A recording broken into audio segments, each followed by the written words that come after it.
చెప్పాలంటే చాలా ఉంది, చాలా కష్టపడ్డా. ఆనాడు ముఖ్యమంత్రి గారు నాకు అవకాశం ఇచ్చారు. ఎన్టీ రామారావు గారు, చంద్రబాబు నాయుడు గారు కానీ నాకు ఇచ్చారు. ఆ సమయంలో మీకు తెలిసినాడు మందమల్లమల్లోడు కానీ, శాస్త్రీయుడు కానీ, తుమ్మలూరు నుంచి మహేశ్వరం కానీ, మహేశ్వరం నుంచి తూఫాన్పేటకు కలిపేటటువంటి కందుకు నుంచి కానీ ఆ రోడ్డు 270 కోట్ల రూపాయలు తీసుకొచ్చి అభివృద్ధి చేశాం. ఈ చెట్లకుంటలు కూడా ప్రస్తుతం ఉన్నటువంటి శాసనసభ్యురాలు మంత్రిగా ఉండి చెరువులు కూడా బాగు చేయలేకపోయారు. నేను చాలా సందర్భాల్లో మీతో చెప్పాను, నేను తిరిగాను కూడా, చెప్పాను కూడా, కానీ జరగాలి. అందుకనే రేవంత్ రెడ్డి గారి పిలుపు మేరకు ఈ ప్రాంతంలో పాఠశాలలు కానీ, ఈ ప్రాంతంలో రోడ్లు కానీ, డ్రైనేజీలు కానీ ఈ 5 సంవత్సరాలు 9 సంవత్సరాలు ఏమి జరగాలి, ఆశీర్వత జరగాలి. ఈ విధంగా శరవేగంగా హైదరాబాద్ నగరం విస్తరించినప్పుడు మన కాన్సెప్ట్ జరగలేదనేది నా మనసులో ఇప్పటికీ ఉంది. అందుకనే అందరూ రేవంత్ రెడ్డి గారి నుంచి పిలుపు రావడం, నేను కానీ డిప్యూటీ చైర్మన్ గారిని పోవడం, వారు ఆహ్వానించి మీరు రావాలన్నప్పుడు తప్పకుండా చేరుతున్నామని చెప్పే సందర్భంలో మీతో ఇంటరాక్ట్ అవుదాం, ఒకసారి మీ హావభావాలతో మాట్లాడదామన్న ఉద్దేశంతో ఈరోజు ప్రెస్ మీట్ పెట్టడం జరిగింది. ప్రస్తావన స్టార్ట్ చేద్దాం. నాకు వచ్చినటువంటి పెద్దలందరూ వేదిక మీద ఉన్నారు, వేదిక ముందు ఉన్నారు.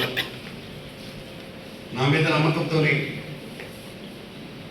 ప్రేమ అభిమానంతో వచ్చినటువంటి వాళ్ళందరూ కూడా నా యొక్క కృతజ్ఞతలు.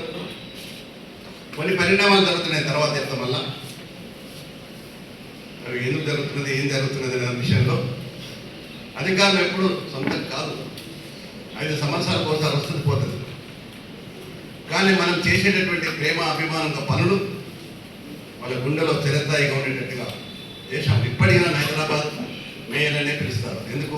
అందులో జరిగినటువంటి అభివృద్ధి, ఇంటర్నేషనల్ ఎయిర్పోర్ట్ కానీ, లాంగ్ ఫ్లైఓవర్స్ కానీ, బేగంపేట ఫ్లైఓవర్స్ కానీ, హైదరాబాద్ దగ్గర ఉన్నటువంటి 16 ఫ్లైఓవర్స్ కానీ, క్లీన్ అండ్ గ్రీన్ అవార్డు తీసుకున్నాం, ద బెస్ట్ సిటీ అవార్డు తీసుకున్నాం, ద బెస్ట్ టూరిజం అవార్డు తీసుకున్నాం, సెంట్ ఫ్రాన్సిస్కో తీసుకున్నామని ఆ అనుభవంతో ఈరోజు మీరు చూస్తున్నారు.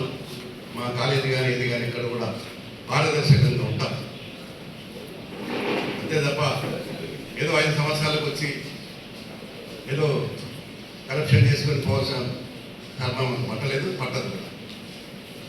రాజకీయాలలో సంపాదించడం కాదు, ప్రజలకు సేవ చేస్తానికి సర్వీస్.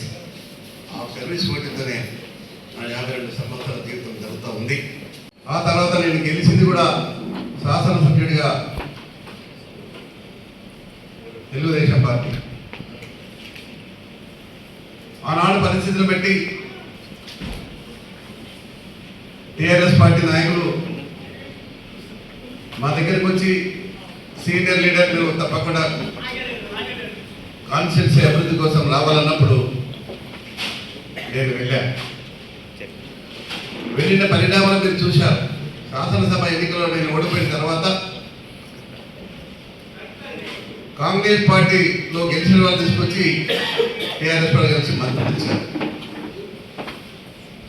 అయినా నేను సహకరించా, 5 సంవత్సరాలు సహకరించా, మళ్ళీ 1 సంవత్సరం 4 సంవత్సరాలు సహకరించా.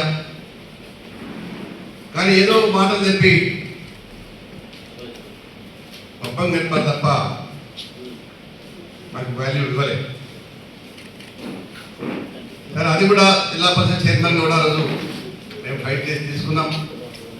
జిల్లా పరిషత్ మనం గెలిచాం చైర్మన్గా. కానీ రాజకీయ ప్రస్తావనలో శరవేగంగా జరుగుతున్నటువంటి దాంట్లో ఇప్పుడు ఉన్నటువంటి ముఖ్యమంత్రి రేవంత్ రెడ్డి గారి గత అనేక సంవత్సరాల నుంచి మేము కలిసి పనిచేసాం.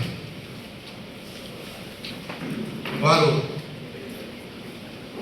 ఎన్నికల ముందే అడిగారు,